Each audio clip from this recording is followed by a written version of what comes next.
Sarona tamina tokantrano iray dia tsy hitanam-bao voalohany eto Toamasina ny menaka osika mitondra ny marika Ina. Naomby ny velam-pandrika natao ka nanao be midina teny toerana voatondro ny tompon'andraikitra avy amin'ny orinasa Ita mpamokatra ny menaka Ina natao osika io. Fidinana niaraka tamin'ny taleparitry ny varotra sy ny fanjifana ny mpitandron' ny filaminana avy amin'ny zandarmaria ary ny avy amin'ny filohan'ny fikambanana mpiaro ny zon'ny mpanjifa. Menaka osika zao tratraketo tamatavy izay nitarika aretina sy araka filazan'ny zareo hoe nahafaty tany amin'ny réseaux sociaux. Izao zany le menaka anankiroa samihafa ny tentanako. Tena kiraiky amin'ny ankavanana ankaviny tena original avy any amin'ny société izay manjifa azy.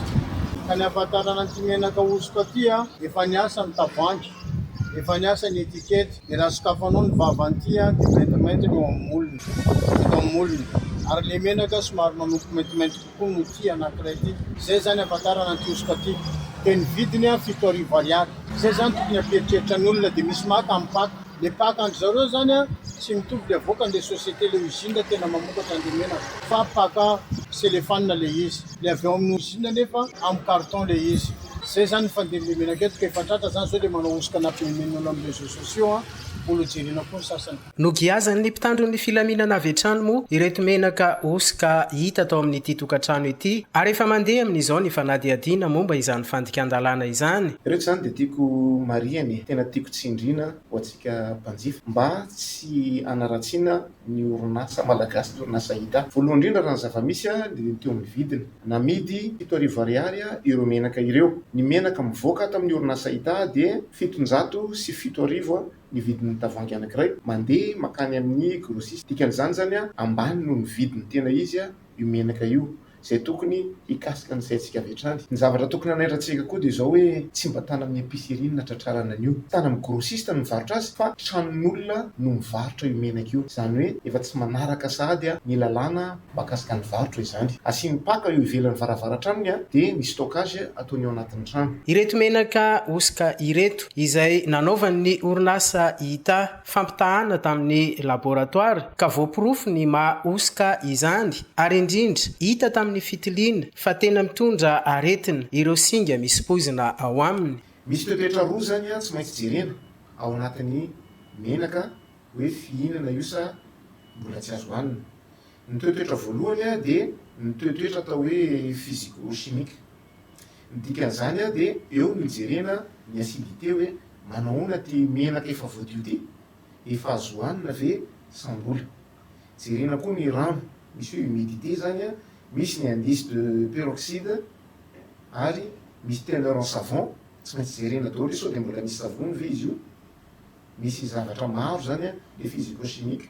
Fa ny toetoetra tsy maintsy jerena koa dia le atao hoe organoleptique. Izany hoe io indray dia afaka fantariny organe d'essence na ny ritsim-pandreo sika no alalantsika azy.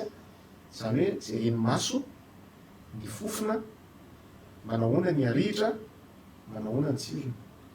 Izany rehetra izany zany no manaraka ny norme chiffré daholo ireo ary voalaza ihany koa ny qualitény izay vao voasokajy ho menaka azo hanina izy ireo. Manamafy zany ny laboratoire amin'ny ministère fahasalamana AXQDA zany eny Tsaralalàna. Rehefa manaraka ny finitra rehetra io izay vao mamoaka io laboratoire ny ministère fahasalamana io ny atao hoe certificat de consommabilité. Eo zany vao hoe azo hanina ity menaka ity. Ka tiasiko anareo ty ny certificat d'analyse izay navoaka tamin'ny laboratoire ny Ita. Raha mijery sika eto zao dia misy ny acide granule ao anatin'ny menaka izay fihinana amin'ny menaka madio zany, dia ny ao anatin'ny fenitra tsy maintsy hoe latsaky ny 0,20 ny acidité ny menaka vao atao hoe menaka azo hanina io menaka io.